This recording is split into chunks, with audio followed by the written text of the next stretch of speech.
All right, hello, hello. My name is Ronaldo, and I want to share some of my spiritual experiences with you. And I hope God will bless me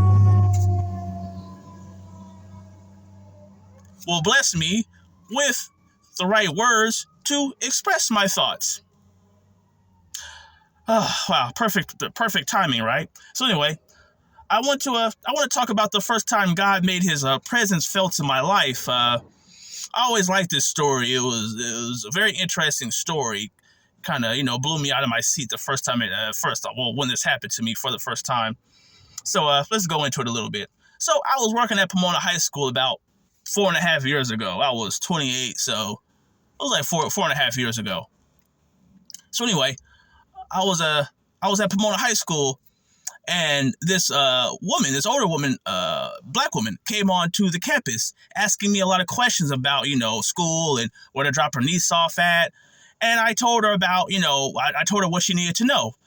And out of nowhere, we started talking for about 2 class periods. So let's just say 2 hours. We talked for about 2 hours, and through this 2 hour conversation, my faith was brought up. I told her that I was into conspiracy stuff and into conspiracy books. And after, like I say this, I pretty much told her that as I read these conspiracy books, it always led me back to the Bible. Like every time, the trippiest things lead me back to the Bible, but a lot of conspiracy books lead back to the Bible. So, I just told her about that type of stuff and certain Bible stories that are very interesting to me, like conspiracy type stuff. And we just talked about that for a little while. And she told me that she was also like a spiritual person as well. And she told me that she told me pretty much why she left New Orleans. She told me that God told her to pretty much leave New Orleans in a dream. And this was right before Katrina hit. She told me that God came to her in a dream and told her to leave. He didn't say that Katrina's coming. He just told her to leave Louisiana, and she did, and boom, Katrina happened. So she said that she believes in, spiritual things as well. She believes that, God, talks to people as well. So we talked for a couple more minutes, but this is the first time she said this, and I agreed with her. She told me that she felt as if God brought us together, brought us together that day to talk, to have conversation. And I agreed with her, though. It was a really good conversation. We were talking for 2 hours, and most people don't even talk nowadays. Most people are so squared away on their phones, locked away in their houses, that people don't even talk anymore. So, I agree with her. I was really enjoying myself after. I was really enjoying myself. So when she said that about God, I thought, you know what? Hey, I could see that. And then after that, she went on to tell me that she also was a bit of a conspiracy buff or a conspiracy theorist herself. And she told me that right before, Katrina and the chaos and all that stuff, she said that people heard explosions. So I guess there was a rumor that somebody blew up the levees, or I guess blew up a dam or blew up the levees or whatever to cause that big flood of water. And I didn't really hear anything about that too much. So that was the first time I had ever heard about that. I thought it was very interesting. Oh wow, so the government or something blew up the levees. She didn't say who she thought did it, but she said that there was word around town that somebody blew the levees up. And I thought, wow, that's pretty crazy. But hey, it's a crazy world we live in. As we're chopping it up, she said it again. She said this again. She said that she felt as if, I'm sorry.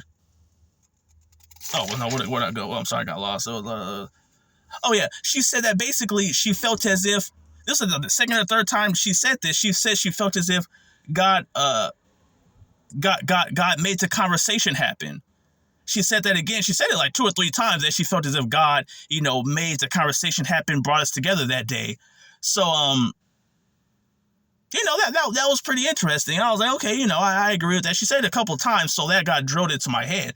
But anyway, so later on, that night, Or the next day after work, I'm pretty sure it was the same day that I spoke with this lady, but maybe it was the next day.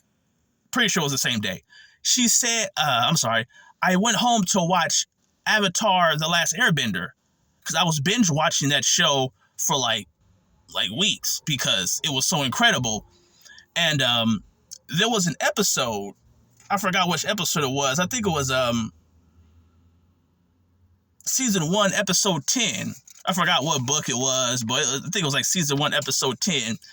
A character by the name of Jet was trying to run the Fire Nation out of his village. His village was being occupied by the Fire Nation, and they didn't want them there.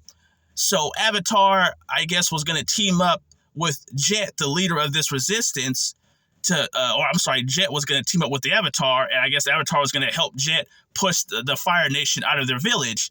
And I was okay with that. I didn't think anything of it until I heard Jet's plan. And in this episode, Jet said that the leader of this resistance, Jet said, or his plan was to blow up the levees. And he blows the levees up, and it'll flood and I guess kill all the Fire Nation soldiers.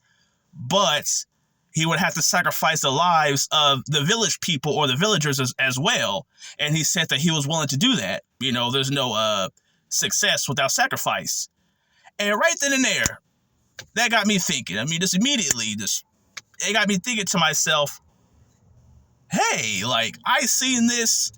I was just talking to a sister about how she left Louisiana before Katrina happened, and she said that people heard, there were rumors of people, I guess how you say it, people heard rumors of levees being blown up and things like that. I'm sorry for stuttering. I thought that was very interesting because I just got done watching a TV show about levees being blown up and villages being flooded and destroyed. And I was just talking to a lady about it earlier, and she mentioned God's presence, God's power. She said his presence, she said she could feel it. And once again, I agreed with her, but after watching this episode, it was like the same day, it got me thinking, hey, maybe she's onto something, because that's too much of a coincidence. And, I don't believe in coincidences. Things like this have been happening to me a lot the last 7 years, ever since I woke up around 2015, around that time period. A lot of spiritual things like this have been happening, but I always like this story because it's like God knows how to speak to me. God will talk to me through cartoons and stuff like that and video games. And, once again, I was sitting back just watching cartoons and basically it's like God just came through and started talking to me. And it got me thinking because, once again, I don't believe in coincidences. And I just feel as if God was just making his presence felt, that God knows how to line things up in our lives to make sure we understand that he is here, that he's with us. And I just feel like God's with me. No matter where I go, no matter what I'm doing, God's there. I think God knows us. I think God knows our ins and outs. If you like cartoons, God knows that. If you like video games, God knows that.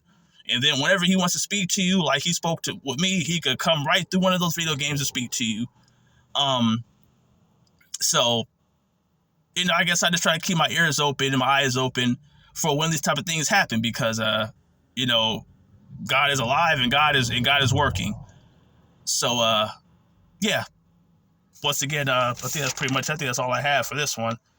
So, once again, thanks for listening. And until next time, bye.